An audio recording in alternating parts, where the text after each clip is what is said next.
Hello and welcome to another episode of the Silver and Black Coffee Hour. My name is Tom Petrini.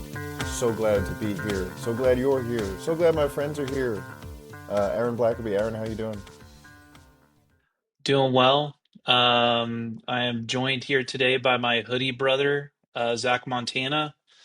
We both got these hoodies at the game the other day, and there was only one place we could find them in the stadium. So, Is that the little fiesta pattern there? yeah, Gotcha. it's the little Fiesta pattern. Showed Zach, and he was like, "I got to get that too." And I was like, "I'm not going to stop you." Zach, matchy So, Zach, what's matchy. up? How you doing? I'm good. Just put in 20 miles on the bike for the show, so life's good. Yeah, but it's a bike, right? So like whatever. You pedal. Like Come, it's not like come you join. ran 20 Come join. miles. Come join if you want. If you think it's whatever. I don't Tom, I you don't have a can't say bike. that, man. He lives on a hill too. This is a hilly area. Like, Whatever, dude. Oh, Come on, Tom. I got an extra bike just for you. just some behind the scenes. Tom is hating on Zach, getting up early, being productive, Yeah. being What high is on his that? endorphins, and Tom here is going on a cruise And he just later told. this evening. He's over So, here you saying what's know, he's a gonna have better 3 drinks in his hand, and I'm over here putting in work, and I'm the bad guy. what's a better use of your time, you know? It's hard to say. Get getting better, Tom. actually, that Getting is better. hard to say. That is hard to say. Speaking of bikes, I recently got Ooh, I Love My Wife by Chance the Rapper stuck in my head. Not actually by Chance the Rapper, but you know the one. It's better and prolific than a lot of his recent work, and I think but yeah, Hold on, let's hold on. I actually like the new Chance the Rapper album. Like, have y'all listened to the album that came out earlier this year? No, I haven't. this It's most pretty recent good. one, it's better than what was in between. I think that's what I how I would have phrased it as well. I was like, Right. oh, okay, like Ooh, I love my wife. I love my wife. Ah! Okay, oh Tom, we can't get our copyright taken from that's true. YouTube, but I think we'll be good. So Let's go ride a bike with anyway, my wife. Like, subscribe, tell a friend, tell an enemy. Comment your questions and comments and concerns and quibbles down below in the comment section where the comments, concerns, and quibbles go. Uh, Spurs basketball this week. Some up, some down, some some drama, some tea around the league with Spurs ties and potentially implications, but maybe not. people got quibbles, people got opinions. I'm sure the comments down below will have them as well. We got them here. I got to vocalize some things with y'all. We're Please, not quite at Festivus season, but we're getting there. you got to air some grievances. Not quite yet. Not quite yet, but we're You're getting letting the there. grievances escalate and build up in your Marinate. system. Yeah, I'm letting them marinate. Yes, yes, letting the yes. pressure increase. Heck yeah.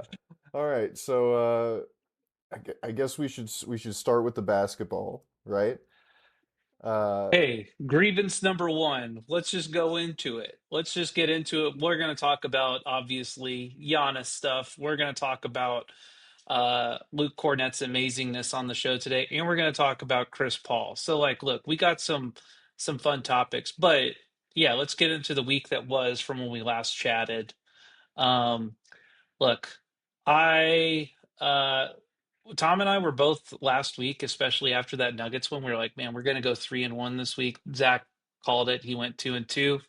Um, I personally did not expect us to lose this game against the Timberwolves, but we did. They decided to shoot the three incredibly well. Shot 45%. The Spurs shot 24%. And if you guys were wondering, like, hey, is this the worst three-point shooting the Spurs have had all season?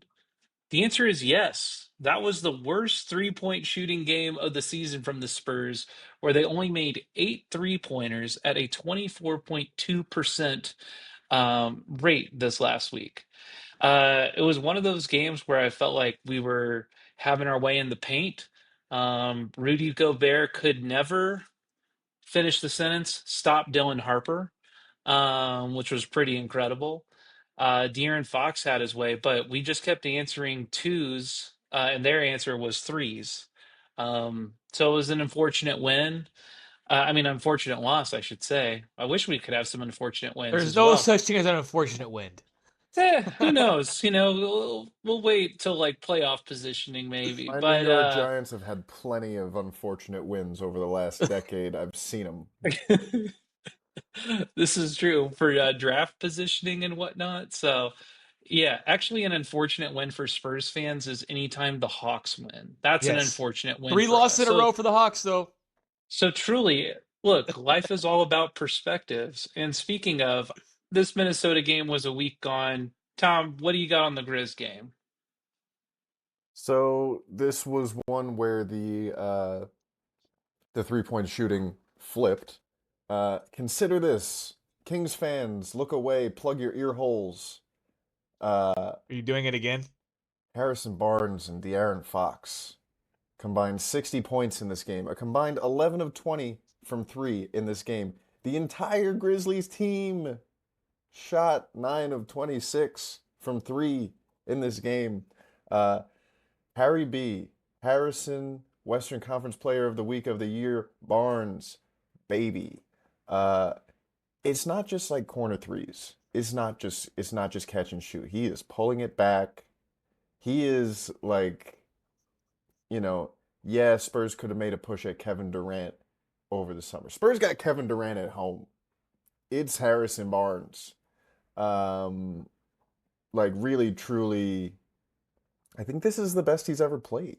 I think this is like we Spurs Harrison Barnes may be the peak Harrison Barnes. When I was writing about that Nuggets game, and sort of going over the similarities between this Spurs roster and that 2019 Spurs roster, yeah, 6'8" swingman, veteran by way of Sacramento, just like lighting it up for this team. Harrison Barnes, welcome, close enough. Welcome back, Rudy Gay. Um, yeah, he's been tremendous. The pullbacks, the finding and creating space for himself, for his teammates. He's masterful at it. We also got more chaos ball with Carter Bryant, Jeremy Soya, and Keldon Johnson. Uh, would have liked to see a little bit more of that when they were undermanned and undersized against the Cavs, but hey. Um, and also got a shout out Dylan Harper in this game, 15 points, 6 assists, 0 turnovers. He's so fast. He is so good. He is so controlled. The Spurs did a really good job. Um, we've talked about it on the show before, the second side stuff, the switching from strong side to weak side to back to strong side. And when defenses are loading up and, trying to shade one way, that's a good way to create openings. There was one play where uh, ball got to Dylan Harper after Fox had it, and Harper was able to just zip it down to Sohan for an easy one. And that's how the Spurs did a lot of their scoring in this game for the win. And then the next game, the Orlando game. Aaron, you said this was one of their most impressive wins of the year. Oh yeah, yeah. We got to go wide on Aaron here. The Usain Bolt, Luke Kornet pose.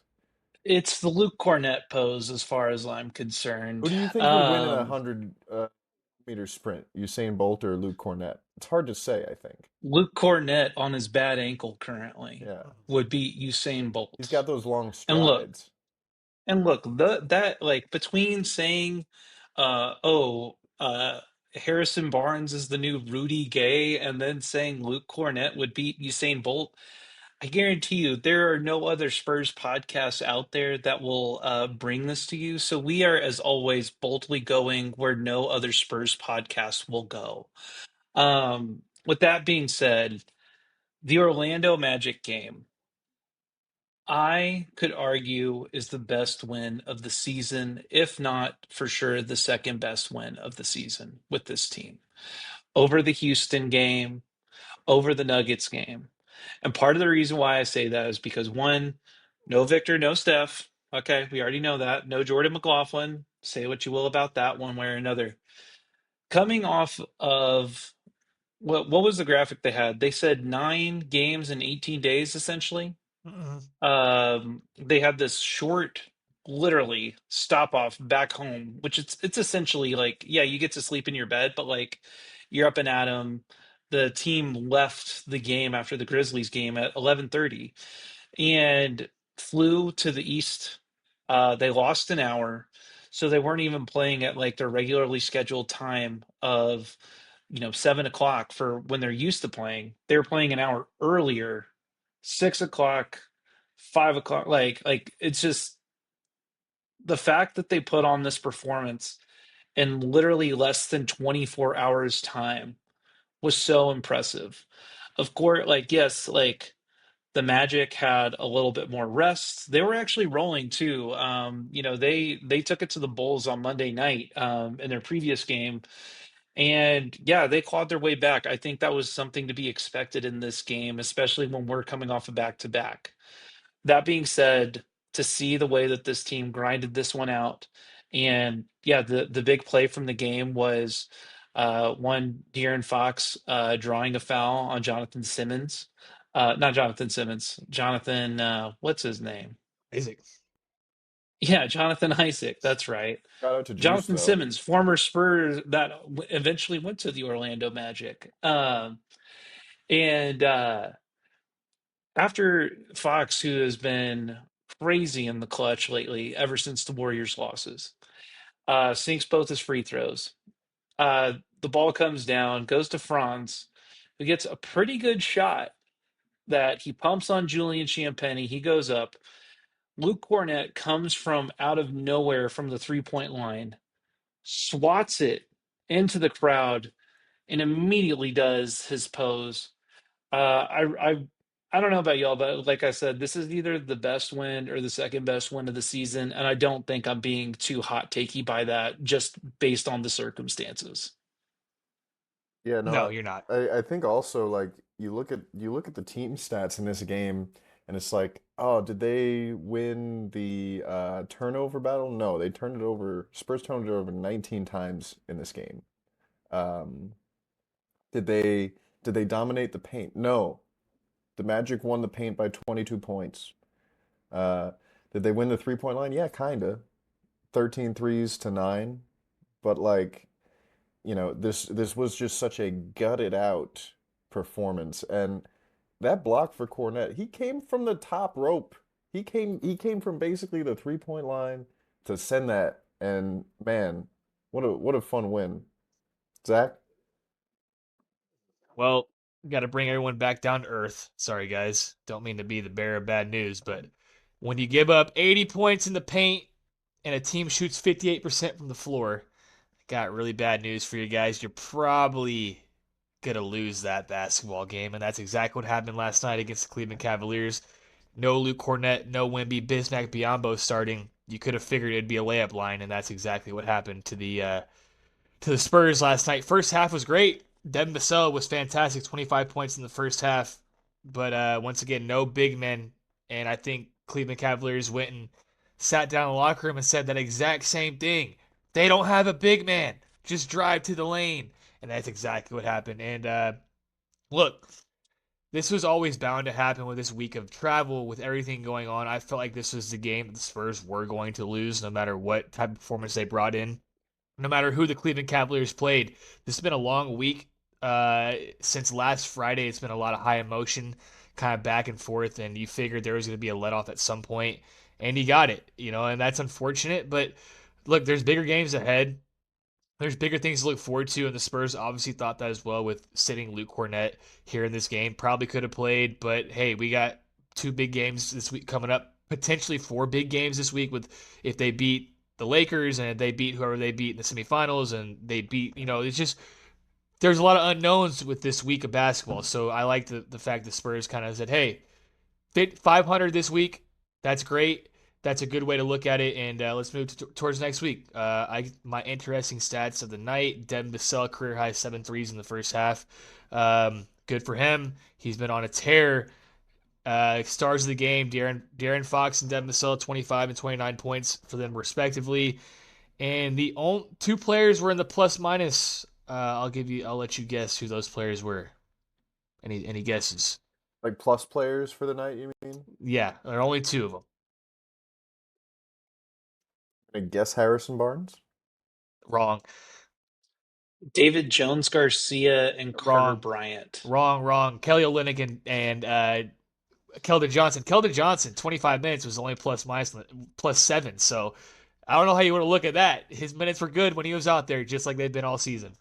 I was like, it has to be someone who didn't play that much. So He that's played why 25 minutes, so he played yeah, that's what I'm a. Can impressed. we That's why I was a shocking thing to see. So yeah, once again, chalk it up. This is one of those games where you're like, hey, it's been a grind this week. Let's get healthy and get to Monday. obviously there's a lot of this game that was like out of the Spurs' control, but can we talk about the Bismack thing? Because with all due respect, Bismack Biyombo, he very much feels like the, break glass in case of emergency big man.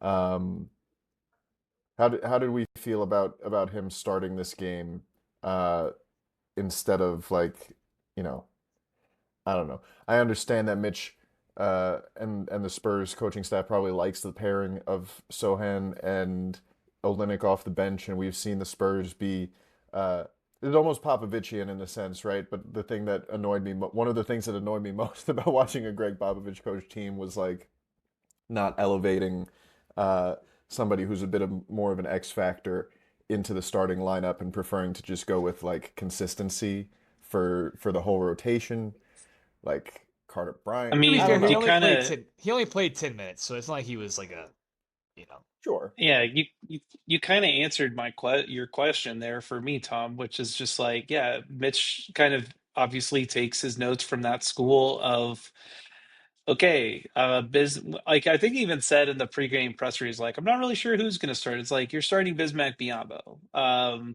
which is always weird because it's like I'm going to start the guy who hasn't played in like 10 games for this one.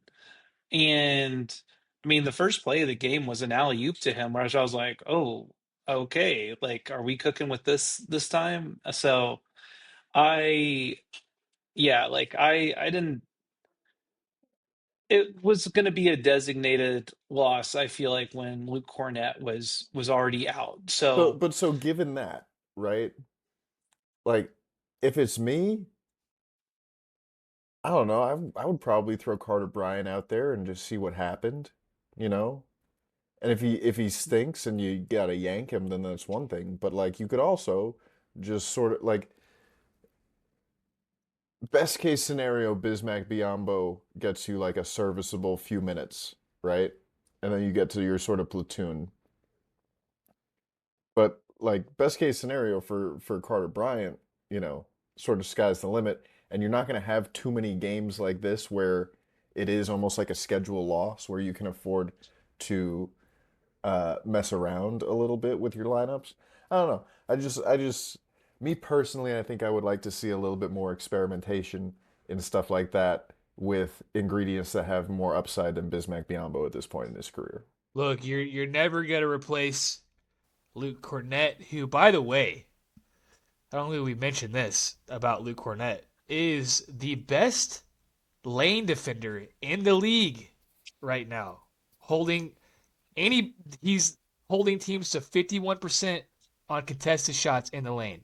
Best in the league, better than Victor, better than Chet, better than anybody you name that should be up there. So it was that to answer your question, Tom, I don't think there was any good replacement. I think you're gonna take what you get and don't throw a fit. my counter to that as well is we are under the assumption that Victor and Steph are going to be coming back soon anyway. So I think what probably Mitch wants to see is okay, we need to like make sure that the rotations that I'm currently experimenting with are further optimized with that time. I agree with you though. It would be interesting to see Carter Bryant out there and get some more run. I would have personally liked to have just kind of seen Jeremy Sohan get a little bit more like tonight's the night where you work through some things too. My best guess, like I said, from like a coaching standpoint on maybe the way that he's thinking about it is I'm going to have these guys back soon, and I'd rather just try to keep the rhythm of the rest of the rotation where it is rather than, anything else. So I don't know. That's definitely a, Popovichian trait that Coach Mitch still has.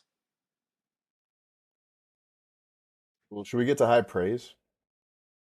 Yeah, might as well. I mean, no one really wants to dwell on last night too much. 80 points in the paint is just like The I have layup this line. thing. I did not realize it was that many, but as I was watching the game, I was like, wow, they sure are just dunking the ball a lot. Yeah. So fatigue sets in for us. It comes for us all. Um, well, with that being said, yeah, let's jump into high praise. So if you're new here, and we hope you are, and if you are, we're excited that you're here. Hoping to always bring in new people on a weekly basis. Well, we have because I think last time I checked our subscribers, we jumped up like 100 since the last time checked the subscribers. Oh, nice. Also, shout out to Kirk. Zach and I met you at Yeah. the game the other Yo, day. That was Kurt, I really saw cool. you getting that new jersey. You were flexing it. I looked at AB. I said, "Yo, that guy just got a new jersey." And then he turned around and goes, "Yo, I think I know y'all." And I was like, "Ah, perfect." It was very cool. Um, And by the way, whenever you see it, like one, I'll just let y'all know, like when I do go to games, I'm always walking around during halftime because I've been sitting for a while. So if you're ever like, where's AB? I'm walking around looking for a sweet treat. And I had the cookie Dorito this time from the upper level, which was kind of insane. But Hold on, hold Tom, I on. saw AB stop right in his tracks. It was like he saw a ghost. He stopped. He looked. He said, "Oh my god. Oh my You said god." cookie Dorito, yeah, not a cookie Dorito. not a Dorito made of cookie.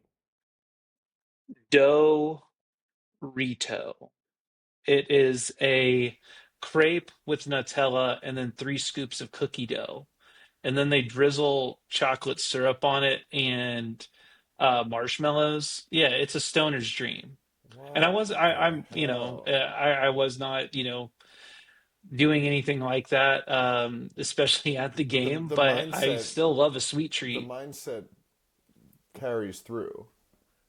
Totally. That Totally. I'm gonna need to do some investigative journalism on this. I It's also had the hot dog, the Alamo dog, and wow, also a stoner's dream, but also was not stoned. it's like that You know scene what? in Actually, we're going to start high praise with the Frost Bank Center, some of their food choices. I'll say Yes. the Dorito, and Zach is going to give the hot dog. So, Yep. um, yeah, there's some good stuff to eat there. that scene in Always Sunny when Mac's like, "Oh my God, that's disgusting. Where, where specifically can I find this?" Yeah.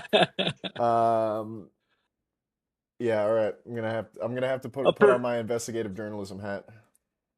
I will help guide you. Yeah. We'll As we send you know, directions.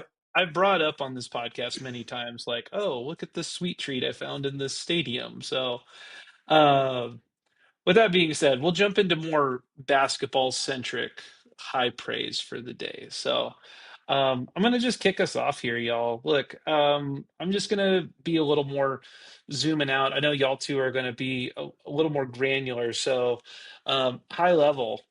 We've gone 10 games without Victor Wembanyama and Stephon Castle. If you want to be really semantic about it, 9.5 games without Stephon Castle.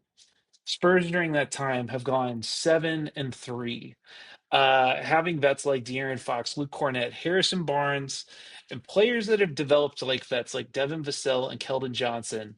And we are still sitting currently within the top 10 of offensive rating. Has our defensive rating slipped? Yes, it has, but it's only to 12th without those guys. Pretty crazy.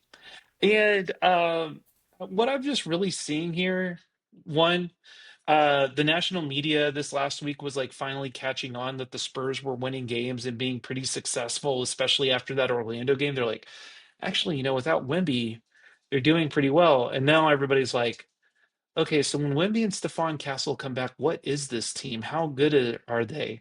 There are even some people are saying, many people are saying, is this the team to challenge the Thunder? We'll see. December 23rd and 25th. Very important And dates. hopefully next week too.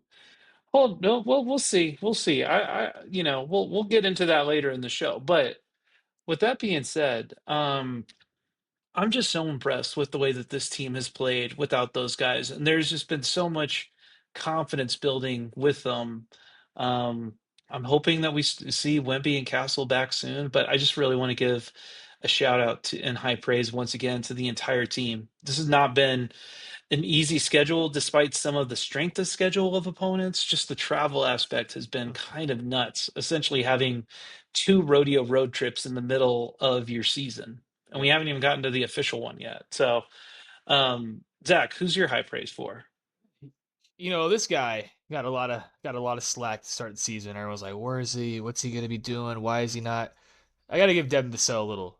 Gotta give him his flowers. This season he's shooting. I got some numbers for you. Devin Vassell, his shooting this season has his average shot is 18.3 feet from the hoop, which is a career high. It's the longest of his career. He's also shooting 53% of his shots from the 3-point line, which is also a career high. So you would think, maybe numbers might dip. Maybe, we might get a little lower percentage than normal. No, that's actually completely wrong. Devin Vassell is shooting a career high 39% from the 3-point line this season, and the Spurs are 6-2 when Devin Vassell makes 4 or more threes. So those are some pretty fun stats to look at. I think just in general, we've heard Devin say the team will yell at him if he doesn't shoot open threes this season, and I think we're getting a good indication of that. Last night in the first half, 7 threes. We saw in the Denver game he was hot recently. There's just been games when Devin's going, you got to find him, and he's obviously a very, I wouldn't even call him a streaky shooter. He's a rhythm shooter, and you got to find a guy who's a rhythm shooter. I was watching a game with my buddy Gabe, who is a very similar type of shooter. Once he makes two, you got to find him for the third one because that third one's going in. And we were laughing. We were like, "Yo, like I look like me and you on the basketball court." When it's like someone's hot, you got to find him. And the Spurs have been doing that. When Devin's going, the team's finding him. So that's those fun numbers I found with Devin. Shout out Isn't to he him. shooting like 50% from two as well? Like Yeah, his but 2 point mid range is like pretty insane right now, too. But it's just fun seeing that his average shot distance has gone up this season, which tells me, we've always known Devin being last year he was I think he was one of the more difficult shot makers in the league. The numbers backed it up. This season you can tell he's just getting a lot more consistency from the 3-point line. Majority of his shots are threes. He's really solidifying that role and to be the 3-point sniper on this team, and I hope it carries on when Wemby and Steph are back. Devin has been hot for the last couple weeks. Champagne as well, I have to say. But Devin is a guy who, when he's getting to those tough mid-range shots, a lot of times it's, snaking around a screen, defender, has to go over, right? And that's sort of one thing I want to talk about here. Um, Both of you guys have sort of mentioned things that are related to this. Uh, the offense, sixth best in the NBA since Victor Wembanyama went down with injury. It's been the offense that's carrying them to that 7-3 record, not their defense. Um, One of the reasons that the offense is gelling, in particular, is Luke Kornet. We've talked about the defense. His defense is impressive. Um, but specifically as it pertains to his screening and the impact that it has on the offense. Uh, Luke Kornet leads the league in screen assists per game and points off of screens per game.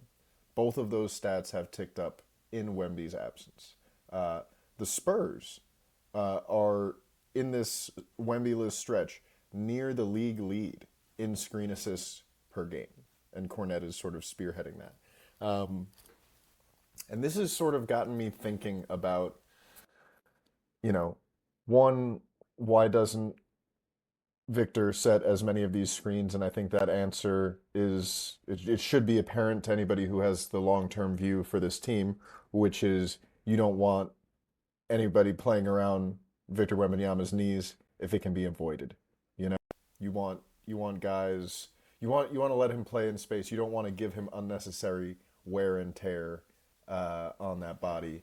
Um, at the same time, now we're seeing that this team does operate really, really well when you put in a screen, when it's not just standard, 5 out, go get them type of offense. So I'm sort of interested to see how this changes when Wemby comes back, if they're going to mix in more pick and roll. But in the meantime, Luke Kornet is sort of showing that uh, when you add a screen to help get these downhill playmakers to get playmaking downhill, um, there's a lot to benefit from in this offense. So shout out to Luke Kornet, Have, the have you offensive guys player. have you guys seen that double kind of screen action that Cornet does? He basically takes one screen at the top of the key for De'Aaron Fox, and then he pivots into his own post man, and basically De'Aaron Fox has the cleanest lane There, to it, and it's not a moving screen. It's just he pivots into his next man as De'Aaron is getting by him. It's like elite level, just like I know exactly So where there to was be on one the of basketball these that I court. saw. I saw one of these plays when I was researching De'Aaron's three-point shooting. As we've talked about on this show, his shooting has been really good, and some defenders are even going over screens, right? And so there was one play where he has the ball, he does sort of like a pivot foot step through toward the right around a Luke Cornet screen. Defender starts to fight over, right? Luke Cornet takes that step, like one little pivot step himself toward the basket, and Fox, who hasn't put the ball down yet, rips it back through to the left, and now basically has a highway screen that he can get straight downhill to the basket.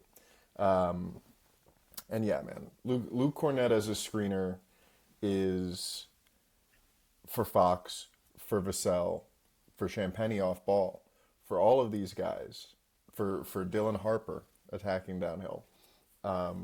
He's a huge asset.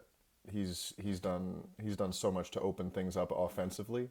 And we know he's not a shooter, right? But it's the same thing that we've seen for years with Steph Curry in Golden State when he's out there with Draymond or a center who can't shoot the ball. You can't sag off that guy if he's setting a screen for a shooter. The big man defender has to be way up to guard that action. And if they don't, then it's an easy three off a dribble handoff. So the screening has been really important, and it's also not the way that the Spurs played when they had their franchise superstar in.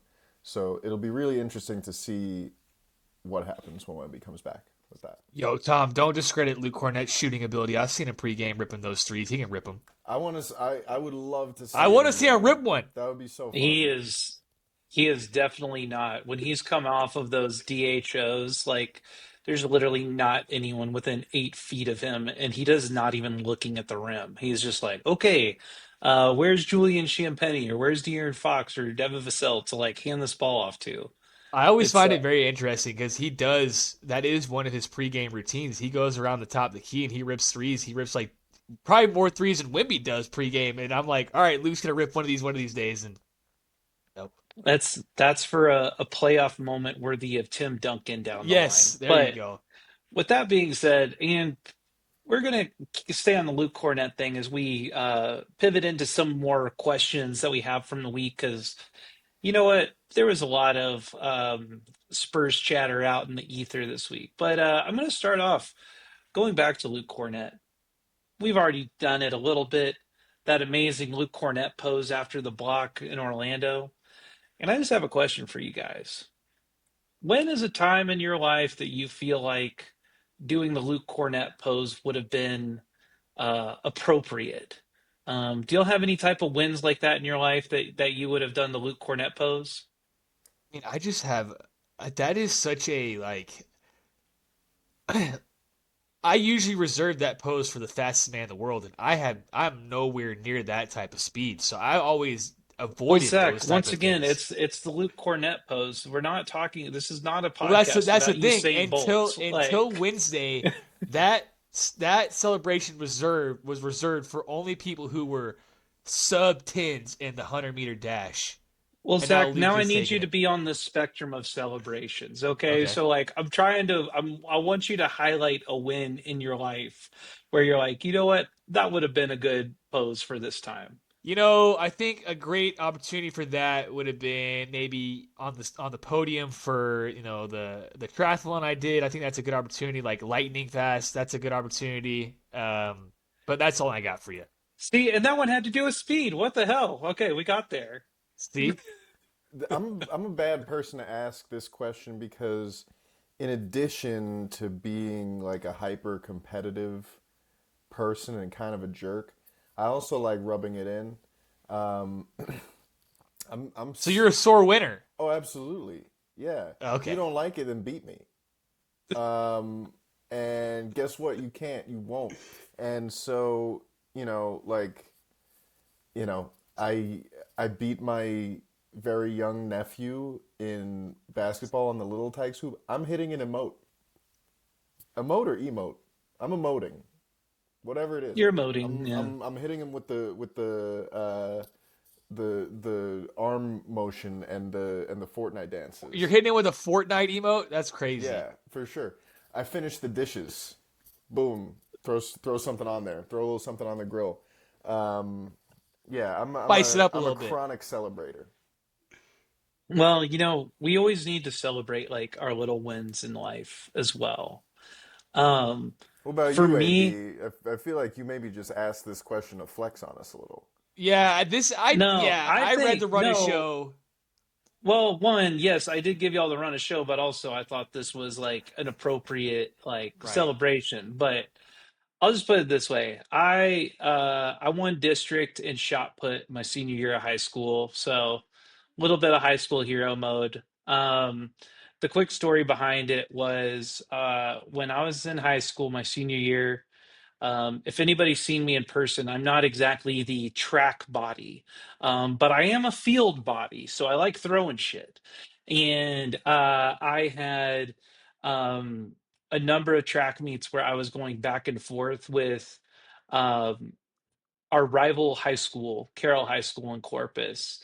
And I went to King, and the guy who was beating me a number of times from Carroll, he went on to play defensive tackle at OU, so he was huge.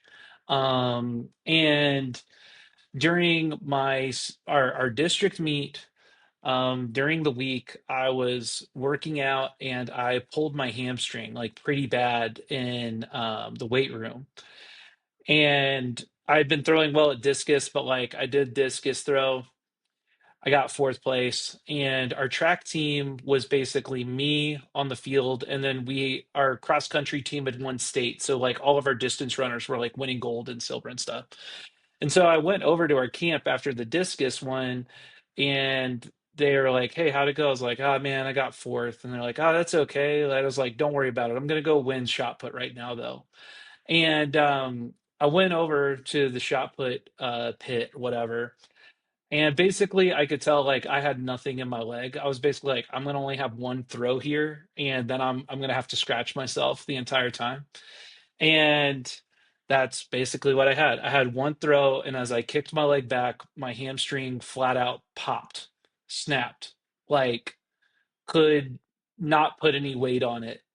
Um, but threw it, yelled at the top of my lungs. One throw was the winning throw, and then I could not walk the rest of the day. And I just sat literally right by it. And so whenever they're like, Blackerby, you're up, I like you can just scratch me. Like I literally can't walk anymore. And that was the winning throw. So I'd say that would be appropriate for my own Luke Cornett moment. So I just got to get this out here because you said the rivalry was Carroll and King. Yeah, So would you say that when you threw that shot put, did you like feel the earth move under your feet, perhaps? I understand where you're going with this, but no. I just, I just, No one is I just, ever making that joke in Corpus. I just had to get that out there. Oh man. That was good. I'm Yeah. sorry. I'm Okay. sorry. Well, I was bad. let's talk about the real news here. Yes. Okay. Yeah, yeah. Giannis Antetokounmpo, earlier this week, finally unhappy with the Bucks, and this is going to happen every time there's speculation out there because there's a guy named Victor Wembanyama that plays on the San Antonio Spurs. So every star is linked to him or wants to play with him. Shout out De'Aaron Fox. You're our day one. We love you for being here. Um, so we talked about this over the summer, but now it's like, is this going to happen? December 15th is looming. What do you guys got to say about this Giannis situation? Because we need to keep our SEO up. Yeah. Not for all of the cheese curds in Wisconsin, man. And that's to say nothing of Giannis Antetokounmpo as a basketball player who I love. I think he's a cool dude.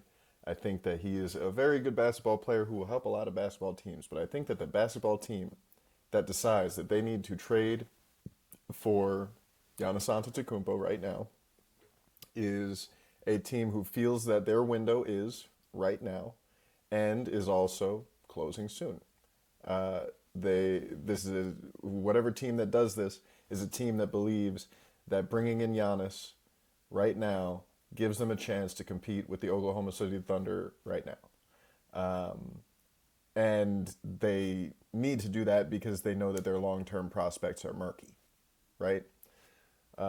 The Spurs, however, are in year three of a 15-year plan. I don't see any reason for them to divert from that course. You know, this is not a shortcut team, right? This is a uh, develop and create the mechanisms and the rosters and the flexibility for a sustained success team. The Spurs' current success lies in their depth. The Spurs' future success lies in their flexibility to make a competitive roster in perpetuity around Victor Wembanyama. So I think that a Giannis trade would actually hurt both of those. And as such, I don't see it as being a particularly appealing thought for the Spurs. I think the Bucks would love to have the Spurs involved in a bidding war because the Spurs do have assets. But I don't think that the Spurs are going to be willing to part with much. And even if Giannis puts his finger on the scale, it's like, you know, I've seen people being like, well, they have to talk about it, they have to think about it. I don't think they do. I think they can just be like, yeah, that's whatever. You guys have fun. Zach, what about you? Man, I'm gonna cuss right now. I personally don't give a fuck. Stop mentioning our name and your drama. Seriously, like that's like the way I look at it. And this is between you and Giannis. Ain't nothing to do with us. Stop mentioning our name in it. We're good over here. Like we're fine. Like we're 15-7. We haven't even seen the team fully healthy this season, and they're fifth in the West, and they're down. They're learning consistent basketball. They're figuring out how to win. Dude, let's like stop ESPN, CBS, all these entertainment, sports medias. Yo, keep my name out your mouth. But Zach, Simple as that. they could blow all of that up for a unclear fit and a Yeah, and I can slide into Sydney Sweeney's DMs. We all could do things, and it doesn't mean anything. are her DMs open? That feels like that would be I'll go unmanageable try for right her. now, and I'll let you know. I'll let you know the outcome. Okay, Zach, get back to us on Sydney Sweeney's DMs. Man, I mean, I'm in agreement with y'all. One, like, we don't really know what this team is. Two, I think Giannis's story in for the Bucks, like him coming here is kind of would mirror that for Wemby. The Bucks took some swings. They took some swings getting Drew Holiday there, and they won a championship for it. They took another swing getting Dame Lillard there, and that didn't work out. Um, Putting yourself in a position to take these types of swings, to your point, Tom, when depth is more valuable than ever around the league. Further, Giannis has had two lower leg injuries already this year, two calf strains within the last year, which is now the boogeyman of the league. Um, it's like the fit in theory sounds fun. I think that if there would be quite a bit of ball stopping because the way Giannis plays and to a bit the way that Wemby plays. Um, and I don't think we know what the Spurs even really have, and we're not going to really know until the playoffs. God willing, they're still on the path to going there. And lastly, there's a team out there that has only lost one game the entire season. Look, I do think that the Spurs might have something there to compete with the Thunder at a full strength. We'll definitely see. I'm going to be an optimist about that. If I was Giannis, here's the thing: stay in the East, and this is why your path to the finals is going to be easier if you're trying to be about winning championships.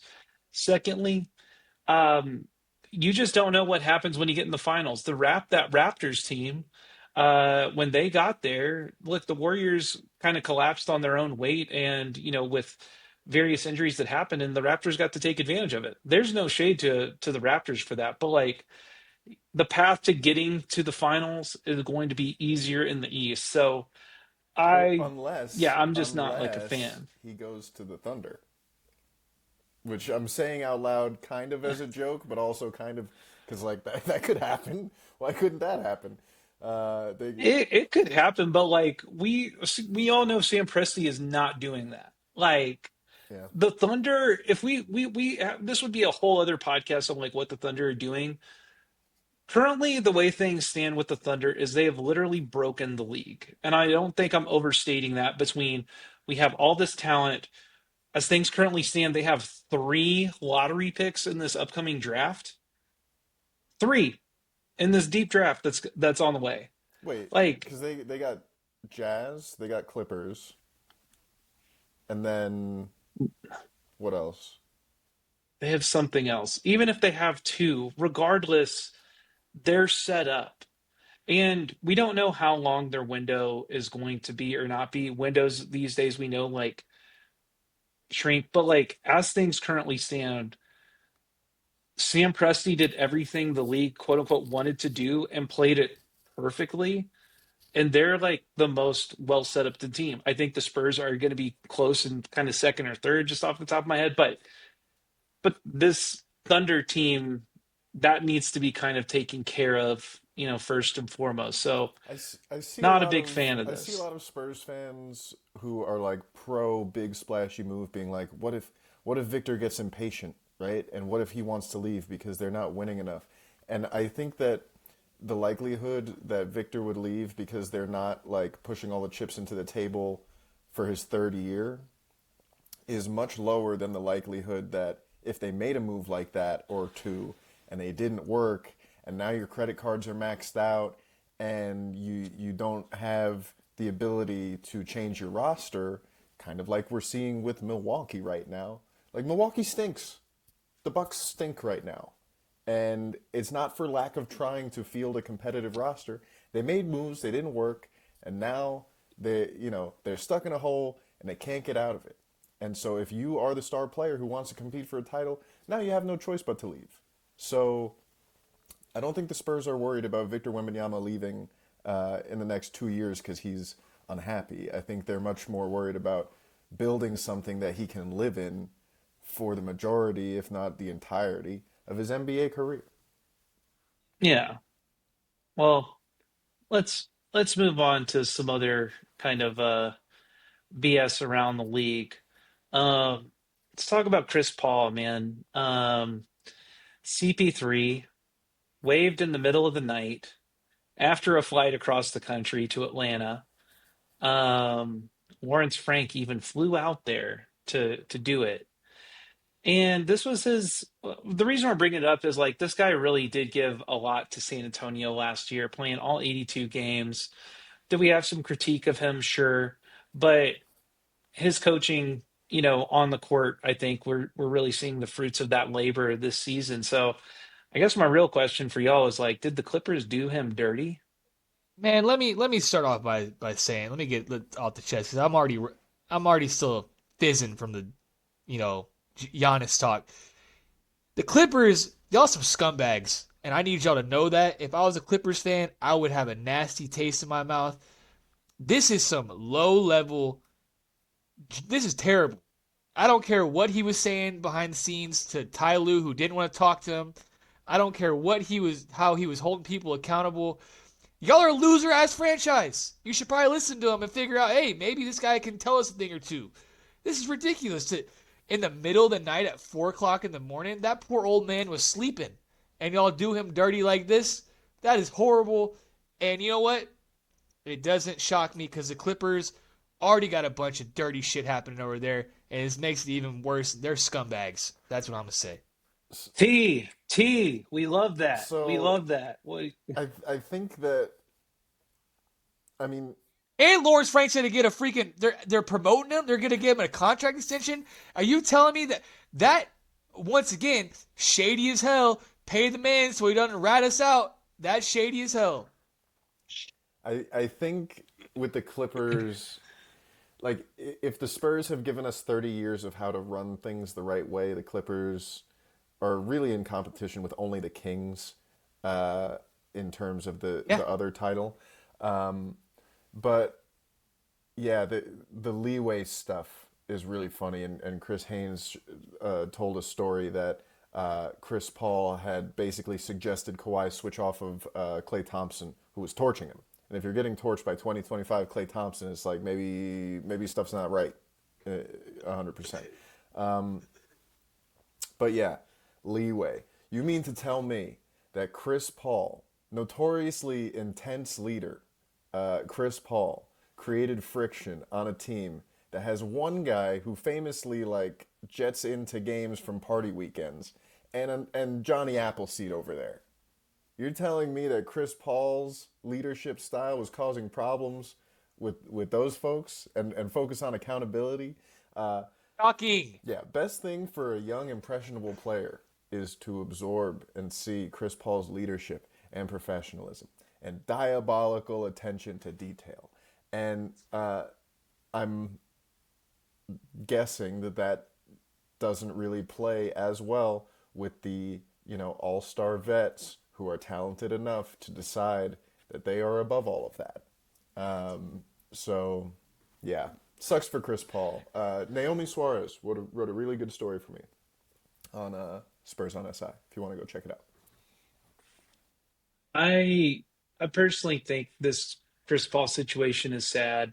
Um, I don't think he came in, you know, I don't know that he had any deals of like start me or whatever with this team, but he did say he wanted to be closer to his family. He did say that he was, you know, this was basically the last run for him.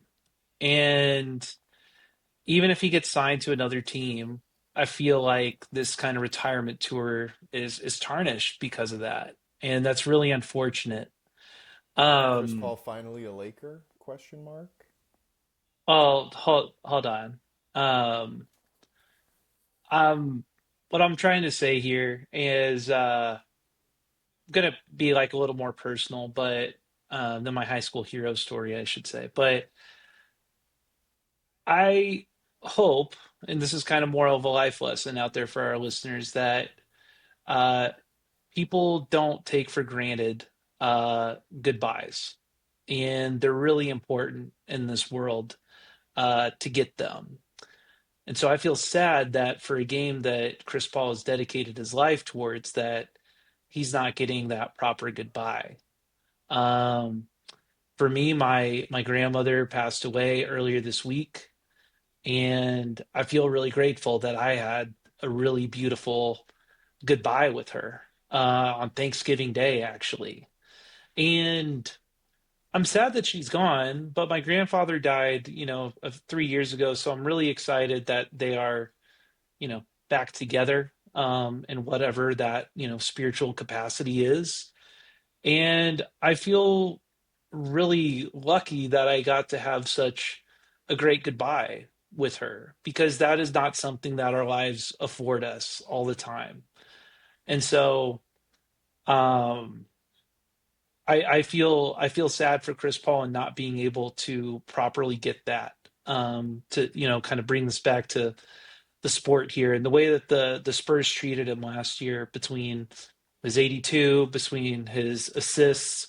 Um, he admits that he's a hard guy to deal with. Um, and look, iron sharpens iron sometimes, and you can either go with it or not. So, um, if you take anything from this, I just say like when you get a chance to have like a proper goodbye with your loved ones, take advantage of it.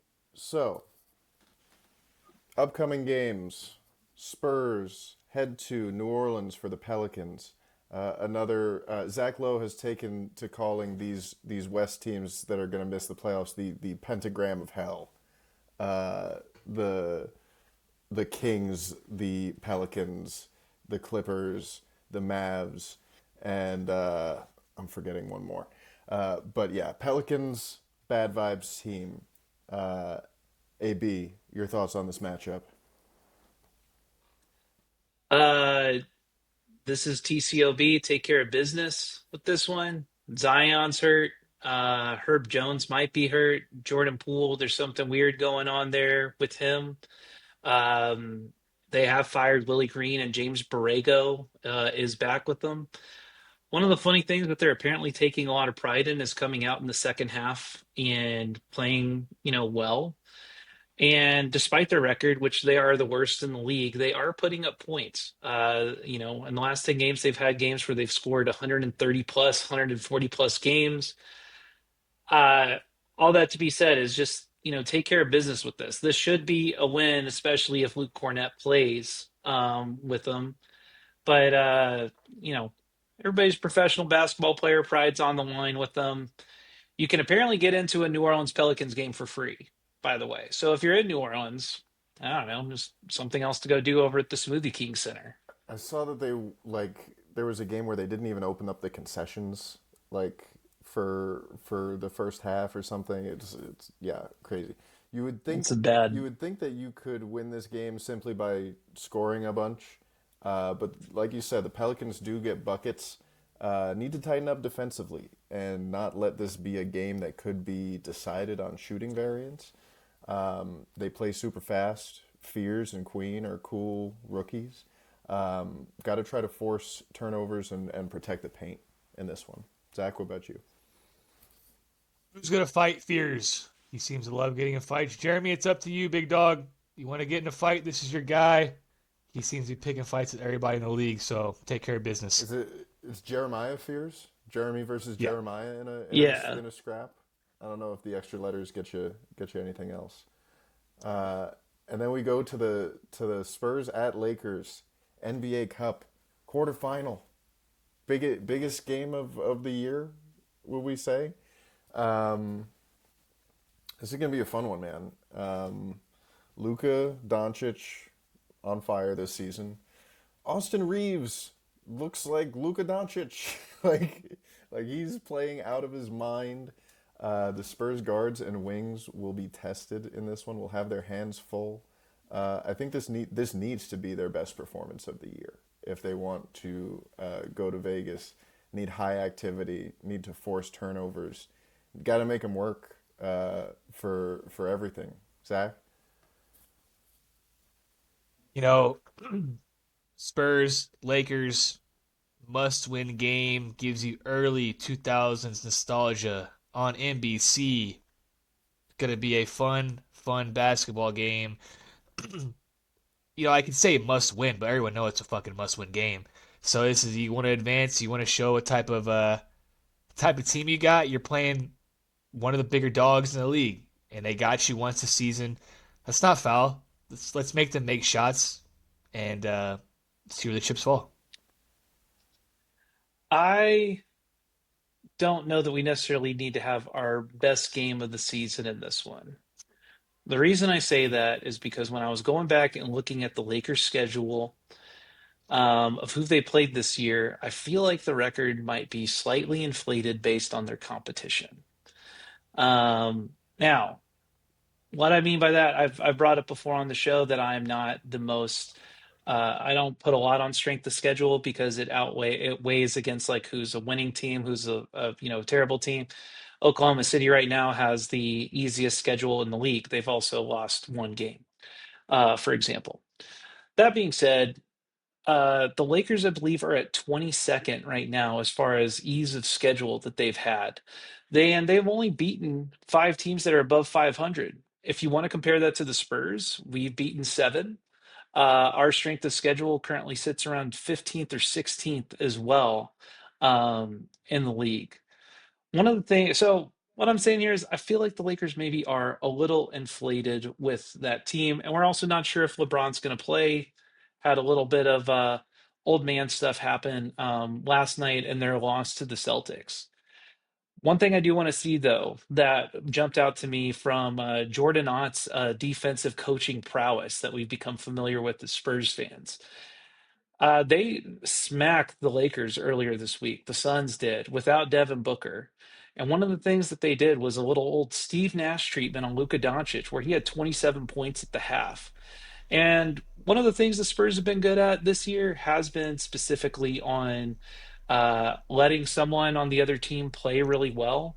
And I think there's a mind game here. They're like, oh, he scores all the buckets, but no one else feels the basketball. So they're going to not remember how to shoot. So give Luka Doncic the Steve Nash treatment. Let him become a scorer, less of a playmaker. I think the Spurs have a great shot on this one. Before we wrap it up, though, we think Castle and Wemby are back for either one of these games. What do y'all think? I think it will be. I think Castle should be back.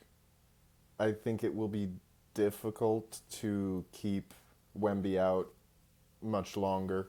I know he's chomping at the bit, and it's for him. It's not just um, you know get on the court so we can win this cup game, right?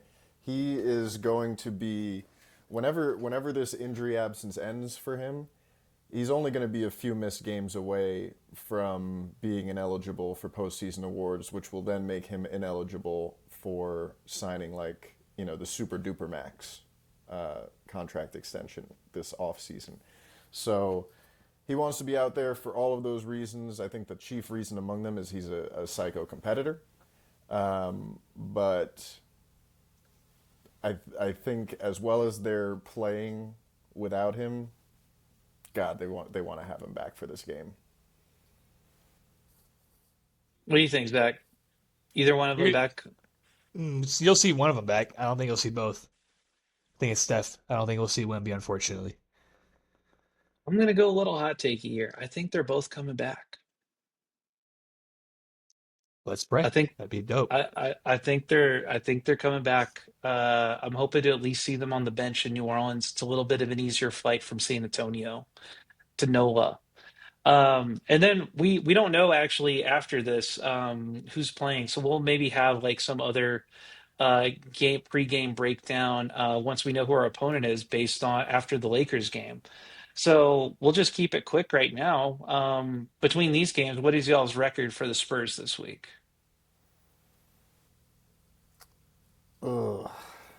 The Lakers game is going to be tough. It's going to be tough. I believe that the Spurs are rolling to a point where they can win that game. Um,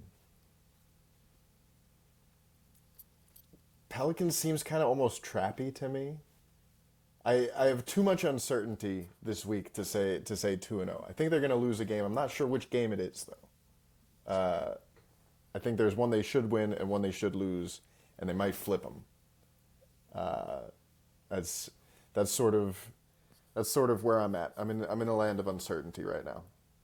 Zach, what about you? What do you got, Zach? Pelicans have played us kind of tight the last few games. We played them overtime when we played them in New Orleans, beginning of the season, third game of the season, or second game of the season, whatever it was. You know, I have a feeling this team is focused for that game on Wednesday. And not to say they're like going to give up the game on Monday, but I do think they'll do a lot of things um, more focused on how they want to play against the Lakers on Wednesday than how they want to play against the Pelicans on Monday. I feel like I'm just curious to see how they come out and compete on Monday. But honestly,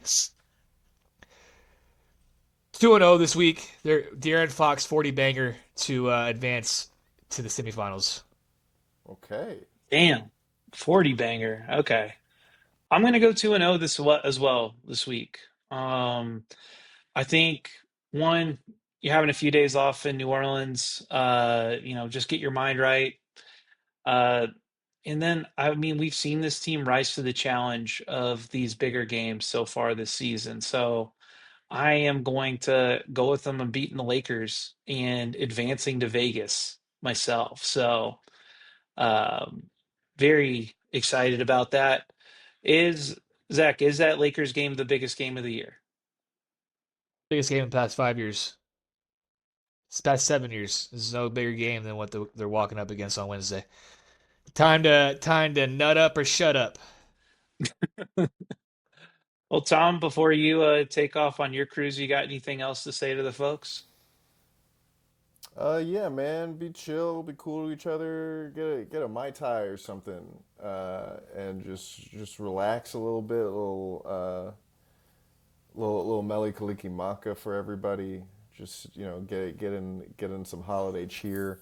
Um, yeah, no, I'm happy, man. I'm excited about this team. I'm as excited about this Spurs basketball team as I have been in a while, and I do agree that this is.